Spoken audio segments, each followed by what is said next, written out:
são lícitas, mas nem todas convêm. Todas as coisas me são lícitas, mas eu não me deixarei dominar por nenhuma delas. Os alimentos são para o estômago, e o estômago para os alimentos.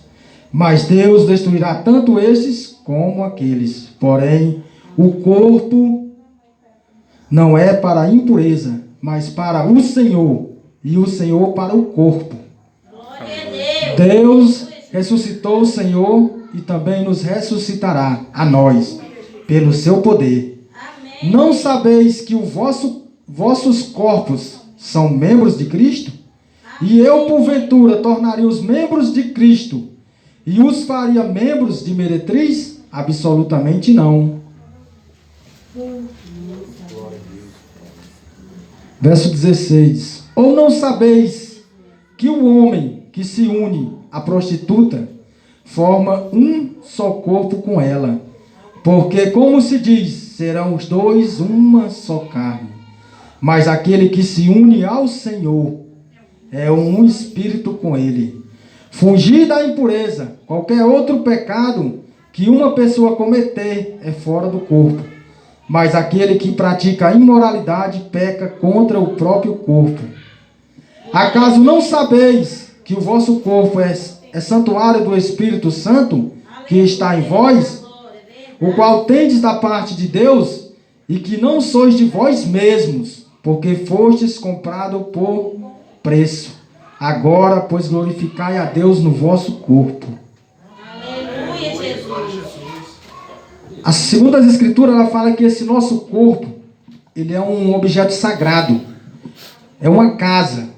Ela é uma casa, assim como Hebreus 3,6 fala, que Cristo como filho, pela sua própria casa, a qual casa somos nós.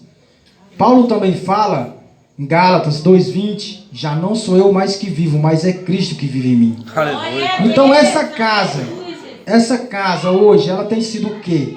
O que ela tem sido? É a casa de Cristo? Ela é uma casa de oração? Esse corpo, seu corpo, meu. O que tem sido hoje essa casa? Quem habita nessa casa hoje? Eita, Rei da Glória. Essa é a casa. Será que é a casa de Cristo, o nosso corpo hoje? Qualquer um de nós aqui se pergunta nessa noite, se morrêssemos aqui, será se entraria no céu? Será se estaríamos salvos? Essa casa é casa de Cristo? Está santa? Essa casa está santa? Esse corpo nosso hoje? O cristão, ele tem que viver como se fosse o último dia da vida dele. Verdade. Tem muitos crentes que deixam, não, esse pecadinho eu deixarei para amanhã. Mas amanhã Deus pode pedir a tua alma. Verdade. E esse pecado? Não tem como você deixar esse pecado no túmulo, não. Esse pecado tem que ser deixado em vida. Aleluia, Verdade, Senhor. Deus. Ah, mas essa prostituição, não, amanhã eu deixo. Mas Deus lhe disse, louco, esta noite pedirão a tua alma. O que tens preparado para mim? Não tem essa de crente deixar, não, amanhã eu largo isso. Essa fofoca eu deixo amanhã, não. Você pode morrer hoje. E você vai passar 20, 30 anos andando com a Bíblia debaixo do sovaco e vai passar uma eternidade no inferno. Verdade. Porque não é porque somos crentes que andamos com a Bíblia debaixo do sovaco que estamos salvos. Não é. É Aleluia. santidade. Amém, Jesus. A palavra do Senhor fala em Hebreus 12,14. Segue a paz para com todos e a santificação, sem a qual ninguém verá o Senhor. Sem santidade ninguém verá Deus. Sem santidade. O crente, ele tem que ter santidade, decência, reverência. Todos aqui podem morrer essa noite. Qualquer um aqui. Ninguém está livre de morrer. E diante daquele grande trono branco, como estamos? Como está esse santuário? O que tem sido esse santuário? Uma casa de prostituição ou uma casa de adoração? O Senhor Jesus Cristo, ele falou em Mateus, Evangelho de Mateus 21:13. 21:13, ele falou, a minha casa será chamada casa de oração. O que tem sido essa casa? Esse corpo, essa casa. O que tem sido? É uma casa de oração ou uma casa de fofoca? Ou uma casa de prostituição? De ira? De contenda? Será se é uma casa de oração? Aleluia. A casa de Cristo, ela tem que ser uma casa de oração. Não está falando dessa casa aqui, ó. É dessa. É essa casa. Essa casa aqui, ela tem que ser uma casa de oração. Santidade. Eu não vou deixar esse pecado para amanhã, não. Eu vou largar ele hoje. Hoje. Porque hoje eu posso descer a sepultura. O apóstolo Pedro, ele fala em 1 Pedro 1,15. Mas como é santo aquele que vos chamou. Se estamos aqui é porque ele vos chamou. Sede vós também santo em toda a vossa maneira de viver. Porque escrito está. Sede santo porque eu, o Senhor, sou santo. Quando o Senhor separou aquele povo no deserto, lá em Levíticos, capítulo 20, verso 26, ele falou: ser-me-eis santos, porque eu sou santo. E separei-vos dos povos para serdes meu, separado. Amém. O povo de Cristo é separado. Porque Malaquias 3,18 fala: então, o Senhor dirá naquele dia, então verei a diferença entre o que serve e o que não serve. Amém. O Senhor vai ver uma diferença. Então verei naquele dia a diferença entre o que teme a Deus e o que não teme. Entre o que é santo e o que não é santo. O Senhor vai ver essa diferença. Ele tem que olhar em nós essa diferença. Aqui, todos é santo.